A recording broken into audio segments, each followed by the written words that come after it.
Good morning, everyone. Thank you so much for coming this morning. My name is Jennifer Hearn. I am the co-chair of the Deputy Governor's 5K Challenge Planning Committee, and I'm very excited to be here with you this morning to kick off this year's event. I am joined this morning by my other co-chair, the Deputy Governor, the Honourable Franz Manderson. I'm also joined by Brian Hunter, who is representing Appleby, Mahara Lamba from the Crisis Centre, Susie Bodden from the Special Needs Foundation, and Shane Purcell from the Alex Panton Foundation. So again, ladies and gentlemen, thank you for joining us this morning. We're very excited to be officially launching this year's event, and I'm going to hand it over to the Deputy Governor to say a few words. Thank you and good morning. So a lot of people have asked first, why have we changed the date of the DG's 5K? It wasn't because I had my appendix out last 2 weeks ago. It really was to ensure that we did not disrupt the wonderful opportunity that we had to host the Carifta Games. And the team that you see over here, who does an amazing job, Ms. Ventisha and all of the team, Cara and Ms. Nadira. Ms. Nadira. They do an amazing job helping me with the DG's 5K, and it was really wrong for me to try to ask them to do two major events at the same time, and it actually turned out to be a good decision. So we changed the date to September. So let me just first of all give the dates for the DG's 5K. So we have settled on Sunday, September 15th in Cayman Brac, and Sunday, September 29th in Grand Cayman. We are not going to Little Cayman this year. We've told that the hotels over there shut down around that time, so we'll skip Little Cayman and then start back in April next year when we'll go back to all three islands. This year, I am very, very pleased to say that we have selected the Alex Panton Foundation, the Crisis Centre, and the Special Needs Foundation to be the recipients of the DG's 5K, the money that we will raise. These three organizations are well known in our community. They do an amazing job with our young people, persons in crisis. I was especially touched by the work that the Alex Panton Foundation has been doing. We all know the great reputation that the Crisis Centre is doing, and of course, our Special Needs Foundation is fairly a new foundation, but the work that they've been doing has been absolutely amazing. So I think we can all identify with the work that these organizations do. They're highly reputable, and they will tell you exactly what they plan to do with the money raised. A special thank you to Mr. Hunter and Appleby for coming on again as our Platinum sponsor. Mm-hmm. That is absolutely amazing. Mr. Hunter, thank you and your organization for really caring about our islands and caring about us giving back to our community. I have always said that when we all come together, the private sector, the community, the public service, some amazing things happen. And over the years, the DG's 5K has really become an amazing event, thanks to so many people.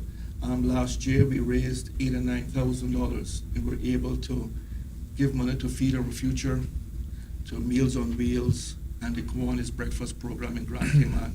And over in the Sister Islands, we gave money to the Colonel's Center for the Elderly, and to help our young people in Little Cayman do a grow box. So those things really touched me to see the work that's being done. No one in our island should go hungry, and last year we played a great part in addressing that concern. Again, in 2019, looking at what's happening with our young people, talking about suicides, mental challenges that they're having, all of the pressures that we have on our young people, the work that the Alex Panton Foundation really is making a difference. Again, the Crisis Centre, I think everyone knows the great work that they do. Their reputation is fantastic. And I attended an event a few mornings ago put on by the Special Needs Foundation, and they talked about the importance of inclusion, not separating our children out because of some special need that they have, and I'm very impressed with that program. So I will pause there, and at the end, happy to take any questions, but again, thanks to everyone for all they have done over the years to make the DG's 5K challenge a success. And I thank everyone here at the podium for coming together and working with us. Thank you very much. Thank you very much, Deputy Governor. So we're now going to ask each of the charities to tell you a little bit about the charity, the work that they do, and what they're planning to do with the funds that we're hoping to raise for them with the Deputy Governor's 5K. We're going to start off with Mr. Shane Purcell from the Alex Panton Foundation. Thank you. I guess, first of all, I'd just like to thank the Deputy General, Governor, for nominating us this year for the funds and the charity, and also Mr. Brian Hunter and Appleby as well for being the main sponsor. So the Alex Panton Foundation, so it's great, I guess, just to overcome the stigma of mental health awareness in Cayman Islands through advocacy, awareness and support. We do a lot of psychoeducation programs in the community, and it's important, I think, to let everybody know, including the public, that we get out to every district. You know, we've done Cayman Brac with these programs, East End, North Side, so there's no one that in the community that should feel that they're on their own, right? I think that's very important. So lots of initiatives coming up that cost obviously a lot of money. One of which is we're rolling out pretty soon is an emotional literacy program. So we're rolling that out aimed at 5 to 9 year olds in the schools. So again, it's just to build up the resiliency, coping mechanisms, social skills, you know, how to communicate with each other.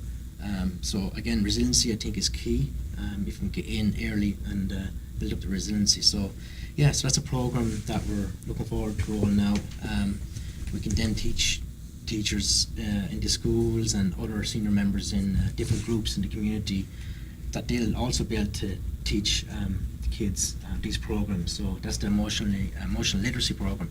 And we've also, a bigger one is we've basically got a Cayman Health Hub in Georgetown Town Hospital, in which the HSA has kindly offered us a room. So basically we're going to man that with 4 to 5 full-time clinical nurses, right? So if a young adolescent comes in with mental health issues, you know, we can take them aside into a nice, safe, warm environment, get them assessed, put them through the system, and be able to monitor that as well. So that's a biggie. So definitely these funds would go towards those two programs initially, and that'd be awesome. Okay.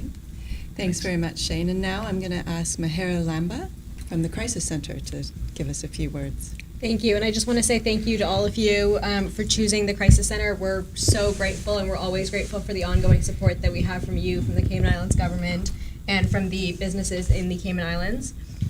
I just want to talk a little bit about what the Crisis Centre does, because the Crisis Centre opened its doors in 2003 as the only shelter for women and children who experience domestic violence. And now, 16 years later, we still are the only safe shelter for women and children who experience domestic violence. But we've really expanded beyond that. Our shelter, first of all, is a 4-bedroom, 3-bathroom home with 24 beds and 2 cribs. And in the last year, in 2018, we saw the greatest rates of women and children accessing our services that we've ever seen. So in November last year, there were 34 women and children staying at the shelter, and in December there were 35 over the course of the month. And so our shelter has been bursting at the seams in the last little while, and you can see that in the reports that the police are getting as well for domestic violence rates that have more than doubled from 2017 to 2018, really because of the rates of, because people are really being made more aware of the services available in the community, and people are feeling more safe to access those services, and we want to make sure that that continues. And to do that, in the last 2 years, we've expanded our services. We've opened up Estella's Place, which is our administrative office where we can take walk-ins, and now our services for victims of domestic violence have been expanded so we can provide services to women, men, and children who experience domestic violence. And we're so grateful to be able to do that. And we've had men who walk in to access services through that location. We also have opened up our Teens and Young Adults Lounge, which is our Taya Lounge. We're really proud of that program because we think that it's really important to speak to our kids early, and that's the only way really to end the cycle of violence. And so our Taya Lounge is open for youth between the ages of 14 and 21, and it's an after-school program where they come for free food and Wi-Fi, but we really continue to bring them in because we provide them with life skills with cooking and budgeting, leadership, opportunities to connect them with professionals in the community, and we continue to work with them on a one-on-one basis, as well as help them build relationships with their peers. And in supporting our youth, we've really grown that over the last year as well. So at the end of last year, in November, we opened our Kids Helpline, which is the second in the Caribbean and the first in the British Overseas Territories. And we're so happy to have partnered with the National Crime Agency in the UK to provide that service. And right now it's just running as a pilot, and so we're hoping by the end of the year to put that as a 24-hour service as well. But while we've really expanded our services to provide all of those different services, and we're so grateful to the Cayman Islands community to be able to do that, our goal is to close our doors forever. Wish that our services were no longer necessary. I would be more than happy to be out of a job, and I know that everyone in our organization would as well. But while the services are necessary in Cayman, we're so grateful to our partners, the government, and our private sector partners as well to be able to provide those services. And because of the increase that we've seen in access to shelter, we're really going back to our roots in the next couple of years, and we're going to use the money raised through this event and any money really that we raise over the next little while, because our goal is to have a 5-year plan to build a new shelter by 2023, because that's currently what the Cayman Islands community requires. And so our funds will be raised, the funds raised in this event will be used to make sure that survivors and children who experience domestic violence can begin to live their lives free from violence going forward. So I just want to say thank you again to the Deputy Governor and to this event, and Appleby for choosing the Crisis Centre. Thank you so much. Thank you very much, Meher. And last but not least, Susie Bodden from the Special Needs Foundation. Thank you very much. And I'd like to reiterate the thanks from Special Needs Foundation to the Deputy Governor and to sponsors like Appleby. To be involved with this event is wonderful, and I'm so pleased to be partnered with these other charities because we try and work closely with them. Certainly the Alex Panton Foundation has just started to do some wonderful work, and we're partnering with them wherever we can.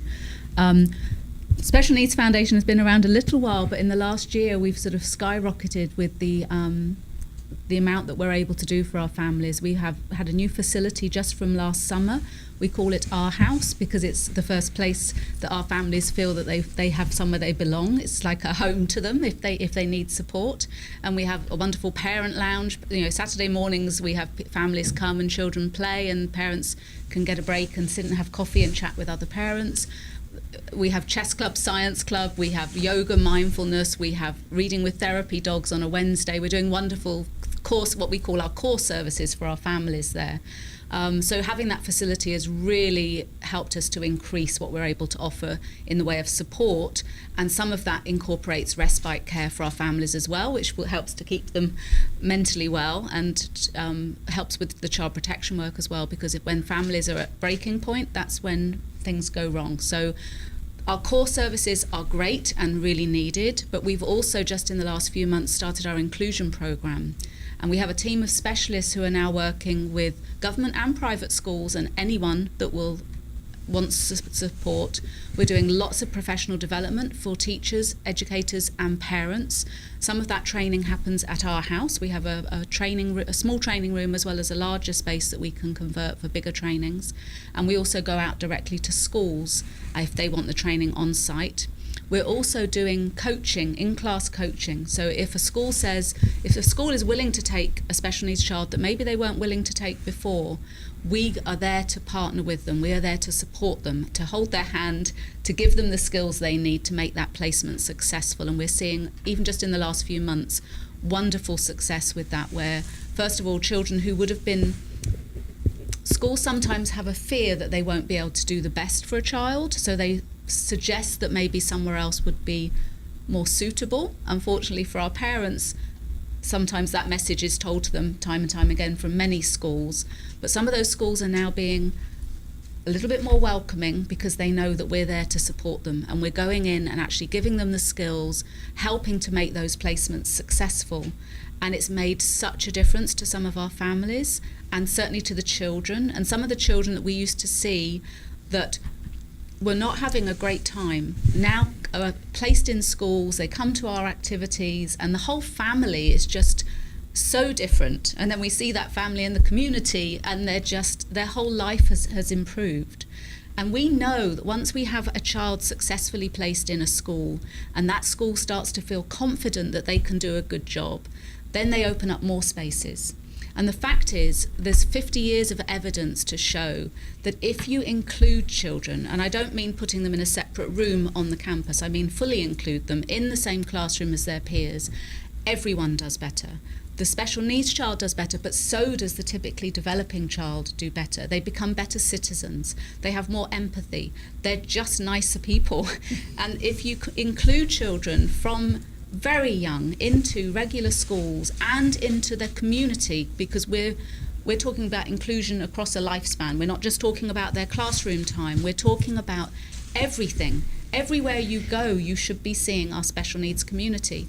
And if you include them from young, they become valued, hard-working members of the community when they're adults. There's no reason why a special needs child can't be schooled the same as their peers and then go into paid employment when they finish schooling. And that's our aim. We've done a lot in the last year, and we have lots of plans, and we certainly think about inclusion across a lifespan, not just was their school day good. So even this evening we're holding a training for parents and recreation providers to try and encourage even all the recreation activities that happen on island to be more inclusive. And again, we can support that. If you're not sure that you can include a child, call us, we will come and help you. So we have a lot of work to do, and we're certainly going to partner with any other organisation that's working with youth and families.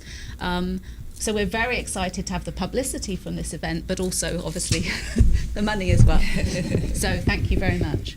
Thank you very much, Susie. So there's some amazing work that is going on with these charities, but also some serious needs. So we're very excited to be able to try and support them with this event. I also want to now ask Brian Hunter from Appleby to say a few words, just to let us know a little bit about why Appleby has once again, and thank you very, very much for doing so, come on board as our platinum sponsor for the event. Okay, thank you very much. We've been involved with the Deputy Governor 5K Challenge for the last 5 years in various capacities, and we're delighted to have come on board again this year as platinum sponsor, which is the third year that we've sponsored at that level. And so many charities have benefited from the Deputy Governor 5K Challenge over the years, as the Deputy Governor has mentioned.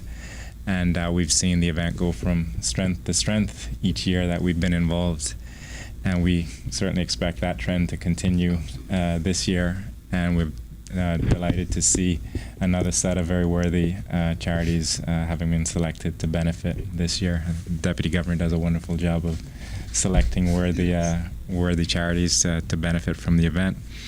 At Appleby, we have a very active community support program, and this is a very important part of our program.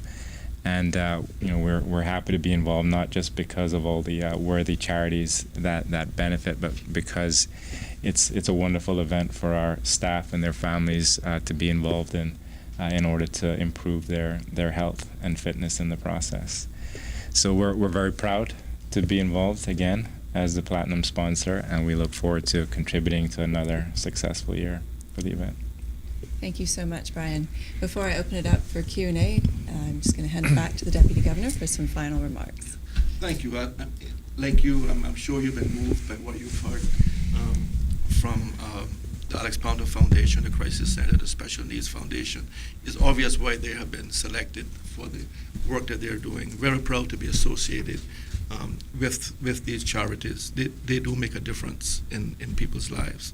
Again, just to thank everyone for all the hard work that is about to be done by these three ladies here. Nadira leads our registration and does a fantastic job.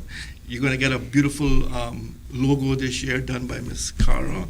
I'm sure she's shaking her head. She's going to help. She's going to help. She's going to help. And of course, the teacher does just about everything else. So I want to sincerely them and Ms. Ahern for her leadership. You know, really, my job here is simple. I select the charities, I come to the press conference, and then I show up at the race. So I don't have to do a lot of great things. The team here has been fabulous. But I really look forward to going on the road show, promoting the DG's 5K, taking along the charities with us.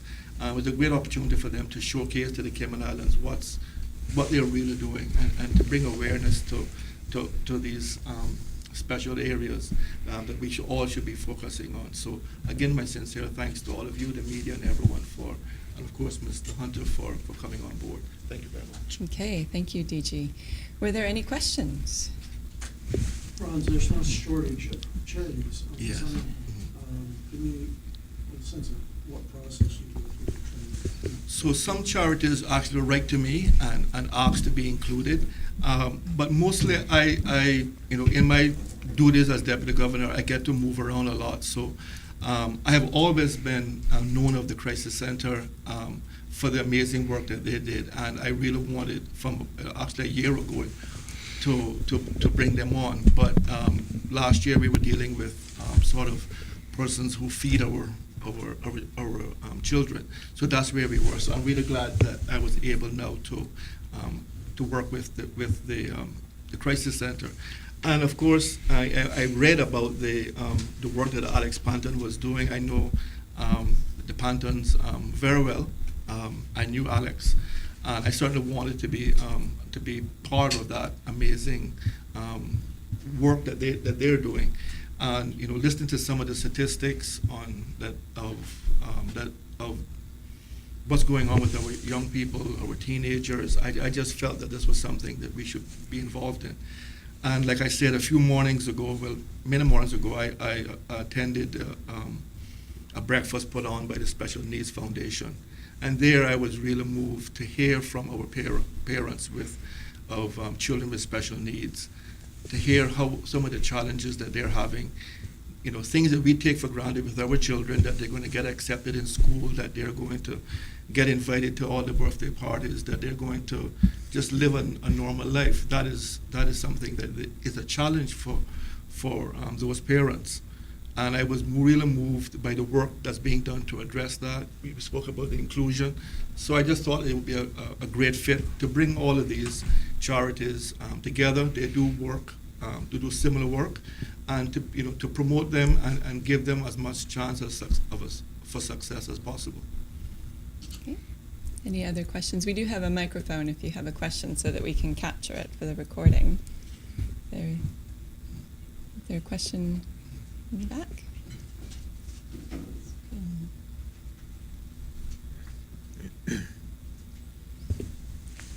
We've seen how funds have increased over the years with this 5K. My question is, how will you guys go about splitting the funds with the charities? Right. So last year we raised 8,000 or 9,000. I was tempted to say 100,000 this year, but I'm not going to go there. My team Nadira is having a fit if I did that. But Nancy. Nancy as well, who does an amazing job. Nancy, I'm sorry I didn't mention you earlier. Nancy does a great job with our fundraising target. So she's asked me to keep it at 70,000. So my target is 70,000. So we would divide that equally between the charities. And I think Nancy has been able to exceed expectations as we move along. So No pressure. we're hoping, no pressure, Nancy. And apologies for not mentioning you earlier, Nancy. Yeah. Any other questions? No? Okay. Well, again, I just want to thank you all for coming. I want to thank the representatives of the charities for spending time with us this morning and for the great work that you're doing and will continue to do. Thank you to Appleby and Mr. Hunter for your continued support of our event. It's fantastic to have great partners like you on board, and we really, really appreciate your continued support. Just to let everybody know, very exciting, we are opening registration on Saturday, June 1st. So you can go on Cayman Active to register. Big thanks to Cayman Active for their continued partnership with us. I know Nadir has been working very closely with Andy Bonner to make sure everything is ready to go live on Saturday. So please make a note in your diary. get online to Cayman Active starting on Saturday to get signed up. We also have a Facebook page for our event, so if you're on Facebook, please make sure to like us on Facebook. We are still, although we're very grateful for our platinum sponsor being on board, we're always looking for more support. Nancy, as we've mentioned, is the fundraising chair. You can reach her at supportdg5k@gov.ky. So please do get in touch with Nancy at that email, supportdg5k@gov.ky, and let us know if you'd like to come on board and be part of the fun. If you are marking your calendar for either September 15th in the Brac or September 29th here in Grand Cayman and wondering how on earth you're going to get in shape for the event, I'd like to invite you to join us on Monday evenings at 5:15 for meeting and 5:30 for takeoff for the Walk Run Club here at the Government Admin Building. All levels are welcome, even if you're just getting off the couch or you're an experienced runner, please come and join us. And finally, while you're out there training or after you've registered, you can be part of our conversation with a hashtag DG5K Challenge 2019. Make sure you put that with your post so we can know that you're on board with us as well. So again, thank you everyone for coming this morning. Get registered on Saturday, June 1st, and we'll look forward to seeing you guys out on the road for the DG's 5K Challenge 2019.